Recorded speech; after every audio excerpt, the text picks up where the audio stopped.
Hi, I'm Ash Garrett. Welcome to Tromsø, northern Norway. We're so far north from inside the Arctic Circle here, where I will be launching a brand new global sustainability initiative called Run7.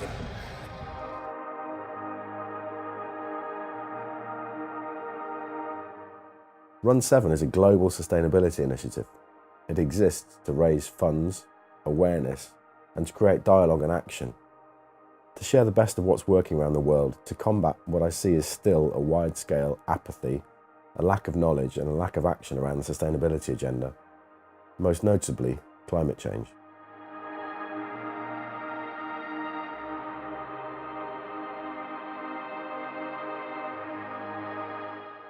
I first started talking about Run7 on August the 2nd, 2017.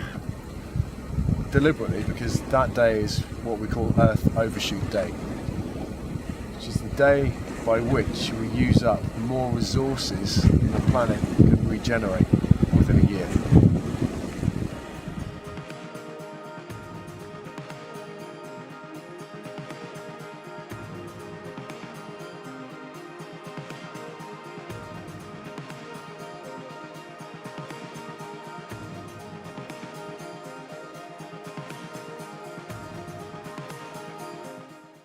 Run7 is a world-first series of marathon and ultramarathon events, and it's based at the 7 natural wonders of the world.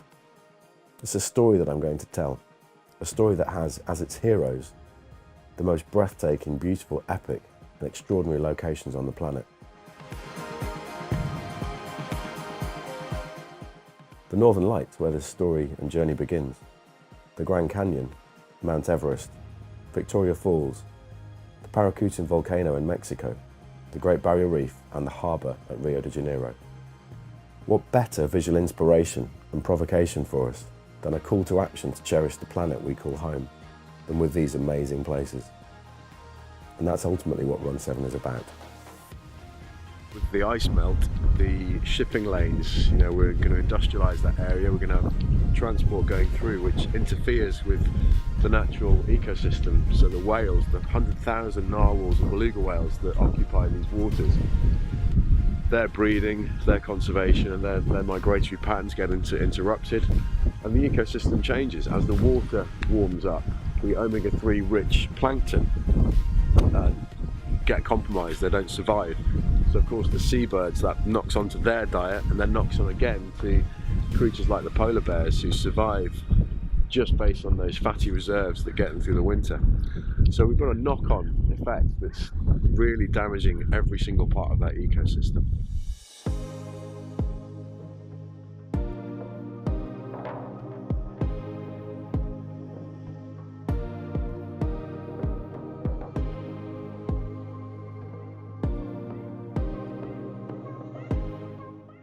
This is about the legacy we leave the next generations, both our children and families, but also the communities and business families of future colleagues.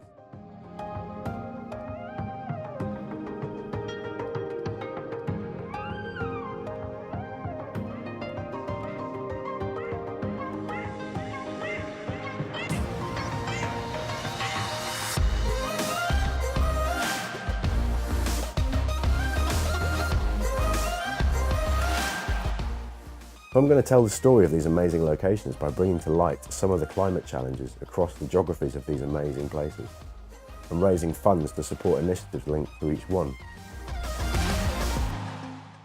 So here we are in Tromsø, the northernmost tip of Norway, inside the Arctic Circle.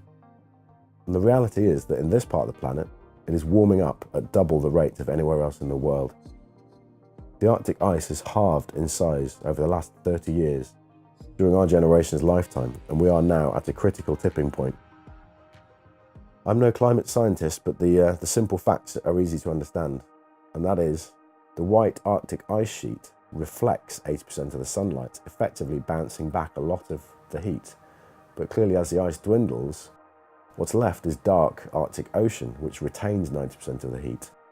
So you get a double whammy, a compound effect, which means the sea ice is melting both from above and below, and now at an exponential rate. Data suggests that in 2030s there will be no Arctic ice at all during the summer months, and this is a nightmare for all manner of reasons. the rise in sea levels will create more extreme weather events, and the ecosystem will be permanently damaged.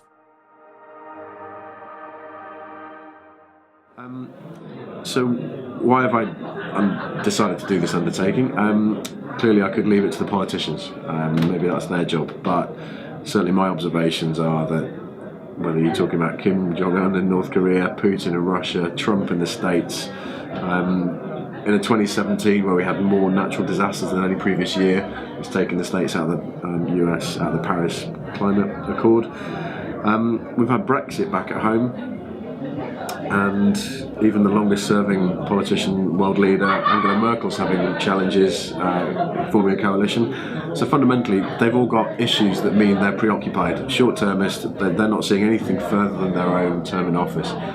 So to hope for some long-term coordinated effort amongst the world leaders, to my mind, feels more far-fetched than ever. So I want to start a process of taking responsibility for it personally, but also talking to my business network, because fundamentally the choices we make as consumers, the brands that we buy, the businesses we support, the products and services that we spend our tax-paying dollars, euro, pounds on, that has the power to shift things. It has the power to put pressure on big business to do the right things by the planet. So I was thinking about sustainability as part of Run7. And really what it boils down to for me is a simple but profound truth. It's the interconnectivity between us as humans and the planet. At a fundamental level, we are our planet and our planet is us. Now, what do I mean by that? You might connect with that statement in quite a spiritual way, but I'm actually talking about the science that underpins it.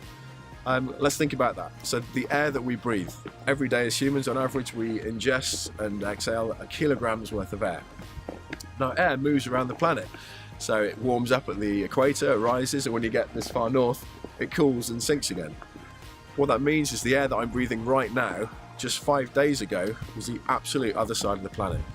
So the oxygen content that I'm breathing could have been generated by a plant, a rare plant in the Amazon, by a mangrove swamp in Thailand.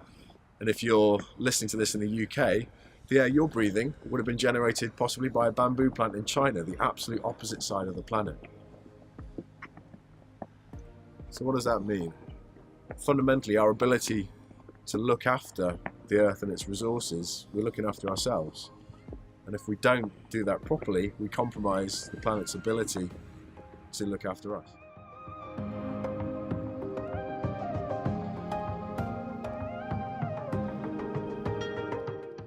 Now, this interconnection carries with it a simple responsibility. And that's the reason that I've put this initiative together.